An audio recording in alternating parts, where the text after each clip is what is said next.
అందరికీ నమస్కారం. ఆ వీడియోలో ఉన్న ఆ మహిళను నేను రైల్వే కోడూరులో గవర్నమెంట్ జాబ్ చేస్తూ ఉంటాను.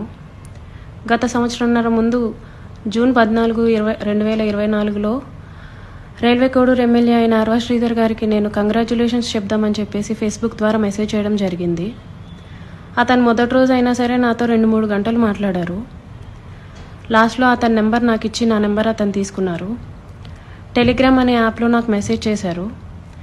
నా గురించి అంతా తెలుసుకుంటూ వచ్చారు. అంటే నువ్వేం చేస్తూ ఉంటావు, ఎక్కడ ఉంటావు, నీకు పెళ్ళయిందా, నీ భర్త ఏం చేస్తాడు, పిల్లలు ఉన్నారా, ఇదంతా తెలుసుకుంటూ వచ్చారు. నా భర్త నాకు దూరంగా ఉంటున్నాడు అనేసి తెలుసుకున్నారు. నేను నా బాబుతో ఉంటాననేసి నేను చెప్పాను. అలా అనుకోవద్దు, నువ్వేం ఒంటరివి కాదు, నీకు నేనున్నాను, ఎటువంటి సిచ్యువేషన్ అయినా సరే నేను నీకు ఉంటాను అని చెప్పేసి నెక్స్ట్ డే నుంచే నాకు అటువంటి ప్రామిసులు చేయడం జరిగింది. అటువంటి భరోసాలు ఇవ్వటం జరిగింది ఆయన నుంచి. సరే అని చెప్పేసి నేను నార్మల్గానే మాట్లాడుతూ వచ్చాను. ఒక 2 రోజుల తర్వాత ఆయన నా న్యూడ్స్ అడగడం స్టార్ట్ చేశారు. వీడియో కాల్స్ చేయని చెప్పేసి బలవంతం చేయడం స్టార్ట్ చేశారు. ఇదంతా కరెక్ట్ కాదండి అనేసి నేను అన్నప్పుడు అతను చాలా ఫాస్ట్గా టర్న్ అయిపోయి సీరియస్ అయిపోయి నన్ను బెదిరించడం జరిగింది. ఇది నా కోడూరు, నా నియోజకవర్గం, నువ్వు ఒక చిన్న ఎంప్లాయీవి, నీకు ట్రాన్స్ఫర్ చేయాలన్నా సరే నేనే దిక్కు, నీ మీద ఎంక్వైరీలు వేయిస్తాను, నీ కొడుకు నువ్వు ఒక్కరే ఉంటారు, జాగ్రత్త మరి చూసుకో అని చెప్పేసి బెదిరించడం జరిగింది. అయినా కూడా నేను న్యూస్ పంపలేదు. కానీ దాని తర్వాత నుంచి కలుద్దామని చెప్పేసి నన్ను చాలా టార్చర్ చేయడం జరిగింది. కలుస్తావా లేదా అని చెప్పేసి బెదిరించడం జరిగింది. నేను కలవను అని చెప్పేసి జూన్ 14 నుంచి ఒక 20 రోజుల దాకా నేను అసలు కలవను అని చెప్పేసి భయపడుతూనే చెప్పాను. భయపడుతూనే నేను ఇగ్నోర్ చేస్తూ వచ్చాను.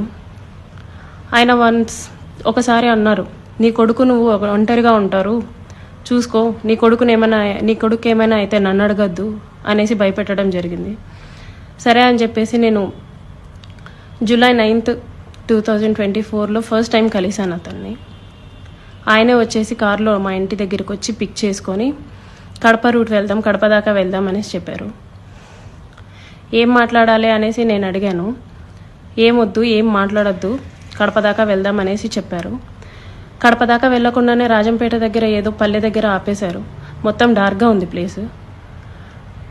ఎందుకండి ఆపారు అనేసరికి నాకు నువ్వు సెక్షువల్గా కావాలి అనేసి అడిగారు. లేదండి, నేను సెక్షువల్గా కుదరదు, నేను అలాంటి దాన్ని కాదు అనేసి చెప్పాను. నేను అలా చెప్పేలోపే నా ప్రైవేట్ పార్ట్స్ని టచ్ చేయటం, నన్ను బలవంతంగా దగ్గరికి తీసుకోవడం లాంటివి జరిగాయి. నేను కార్ డోర్ ఓపెన్ చేయడానికి ట్రై చేశాను.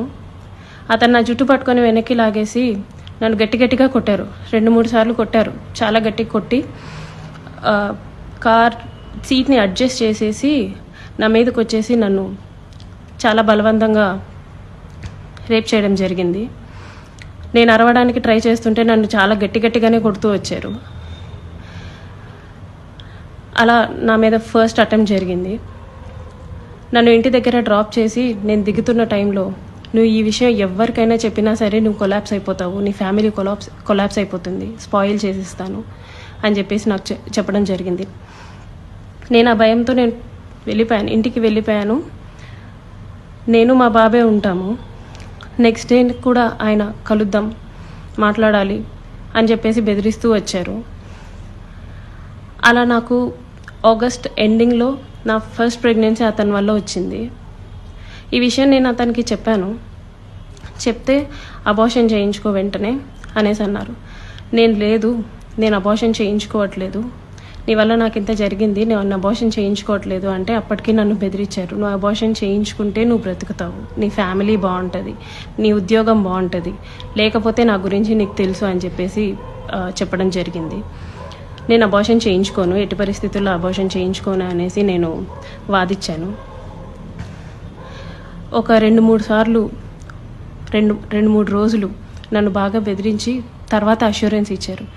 సరే, నీ భర్తకి నువ్వు విడాకులు ఇచ్చేసి నేను నిన్ను పెళ్లి చేసుకుంటాను, మీరు ఎలాగా దూరంగానే కదా ఉంటారు, నేను నిన్ను పెళ్లి చేసుకుంటాను, నీ భర్తకి నువ్వు విడాకులు ఇచ్చేసి అనేసి అన్నారు. అప్పటికి నేను ఒప్పుకోలేదు. అబార్షన్ చేయించుకో, ఇది అయితే ఫస్ట్ అబార్షన్ చేయించుకో అని చెప్పి నమ్మించడానికి నేను నిన్ను పెళ్లి చేసుకుంటాను అనేసి నాకు చెప్పారు. నేను చాలా రోజులు చేయించుకోలేదు. అలా ఒక 2 months నాకు ప్రెగ్నెన్సీ ఉంది. దాని తర్వాత ఇంకా ఆయన కంటిన్యూస్గా బెదిరిస్తూ ఇంటికి వచ్చి కొడుతూ చేయించుకుంటావా లేదా అని చెప్పేసి టార్చర్ చేస్తూ ఫైన్ డే నేను అబార్షన్ చేయించుకున్నాను. ఆయన మాటలు నమ్మి నన్ను పెళ్లి చేసుకుంటారని ఆయన ఇచ్చిన అష్యూరెన్స్ని నేను నమ్మి నేను అబార్షన్ చేయించుకున్నాను. ఇలా ఈ 1.5 yearలో నాకు 5 abortions అయ్యాయి ఆయన వల్ల. ఎప్పుడూ మా ఇంటికి రావటం, నాకు ఇష్టం లేదు అని చెప్పినా సరే నన్ను బలవంతంగా బయటికి తీసుకెళ్ళో లేకపోతే ఇంట్లోనో నన్ను కొట్టి మా వాళ్ళని బూతులు తిట్టి చాలా రకంగా నన్ను సెక్షువల్లీ అటెంప్ట్ చేయడం జరిగింది. నాకు తెలియని విషయం ఏంటంటే ఆయన నాకు తెలియకుండా మా వాళ్ళ నెంబర్స్, మా వాళ్ళ కాంటాక్ట్ డీటెయిల్స్, ఇంటి అడ్రస్లు ఇవన్నీ కనుక్కొని నా భర్తకి కాల్ చేసి నువ్వు ఆ పిల్లకి విడాకులు ఇవ్వాలి, విడాకులు ఖచ్చితంగా ఇవ్వాలి, లేకపోతే నిన్ను, నీ ఫ్యామిలీని, నీ కొడుకుని ఎవరిని వదలను, అందరినీ చంపేస్తాను అనేసి బెదిరించడం జరిగిందంట. ఇది నాకు తెలీదు, ఈ విషయం నాకు తెలీదు. నా భర్త నన్ను తర్వాత కాల్ చేసి అసలు ఏం జరుగుతుంది అక్కడ అనేసి అన్నారు. ఇలా జరుగుతుంది అనేసి నేను మా ఇంట్లో వాళ్ళకి చెప్పాను. ఇలా రోజు ఇంటికి వస్తున్నాడు, నన్ను కొడుతున్నాడు, నన్ను టార్చర్ చేస్తున్నాడు, ఫిజికల్లీ నన్ను చాలా వాడుకుంటున్నాడు అనేసి నేను చెప్పి ఏడ్చాను. వాళ్ళందరూ నాకు దూరం అయిపోయారు. నీ ఇష్టం వచ్చింది నువ్వు చేసుకో అనేసి నన్ను తిట్టేసి నాకు చాలా దూరం అయిపోయారు. మేము ఇంకా నీతో మాట్లాడడం అని చెప్పి నన్ను వదిలేయడం జరిగింది. ఇదంతా ఆయన ప్లాన్డ్గానే చేసినట్టున్నారు. మా వాళ్ళందరినీ నాకు దూరం చేయాలి అన్న ఒక ఉద్దేశంతో చేసినట్టున్నారు. వాళ్ళందరూ నన్ను దూరంగా వదిలేశారు. మా ఆయన మా బాబుని తీసుకెళ్ళిపోయాడు. నేను ఒక్కదాన్నే ఉంటూ వచ్చాను. గత 6 నెలలుగా నేను ఒక్కదాన్నే ఉంటూ వచ్చాను. నేను నా ఒంటరితనాన్ని, నాకు పేరెంట్స్ లేరు, అమ్మ నాన్న లేరు అడగడానికి చేయడానికి, అమ్మ నాన్న లేరు. అతను నాకు అష్యూరెన్స్ ఇస్తూనే వచ్చాడు, మ్యారేజ్ చేసుకుంటాను ఎక్సెట్రా అని చెప్పి. ఇలా వీళ్ళందరూ దూరం అయిపోయి నా గురించి ఎవ్వరూ అడగడానికి కూడా లేరు అని ఆయనకి ఒక క్లారిటీ వచ్చిన తర్వాత ఈ 1.5 year నాతో ఉండి నన్ను ఇష్టం వచ్చినట్టు సెక్షువల్లీ వాడుకొని లిటరల్లీ నన్ను కొట్టి బలవంతంగా చాలా అంటే చాలాసార్లు చేసి January 7, 2026 ఒక 20 days ముందు నేను నిన్ను పెళ్లి చేసుకోను, నువ్వేం చేసుకుంటావో చేసుకో, నీ ఇష్టం వచ్చింది చేసుకో, నీ దిక్కున్న చోటు చెప్పుకో, నీ గురించి ఎవడొస్తాడో నేను చూస్తాను, నేను మాట్లాడతాను అనేసి నాకు చెప్పడం జరిగిందండి. It's been 20 days. అతను నన్ను వదిలేసి ఈ 1.5 సంవత్సరం నేను నరకం చూశాను. అతని వల్ల చూడాల్సిన నరకం అంతా చూశాను. నాకు ఇప్పుడు న్యాయం కావాలని చెప్పేసి నేను కోరుకుంటున్నాను. దాని గురించి పోరాటం చేస్తున్నాను.